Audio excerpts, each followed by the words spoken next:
Pinarangalan ng Philippine National Police ang mga sugatan at isang nasawi na pulis sa engkwentrong naganap dito lamang nakaraang December 19 sa probinsya ng Quezon.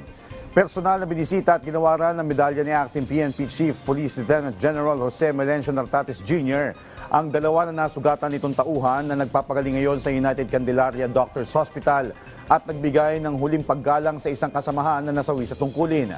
Mababatid na nangyari ang nasabing engkwentro gabi ng December 19 sa Barangay Road malapit sa Sitio Pulyok, Barangay San Isidro, Candelaria, Quezon, kung saan habang nagpapatrolya ay nakasalubong ng mga pulis ang ilang armadong individual.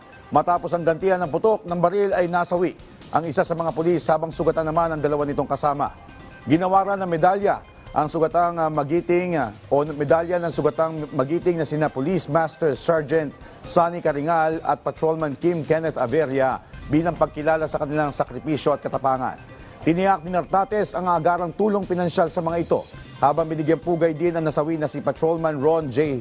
Chavez ng Quezon Provincial Mobile Force Company.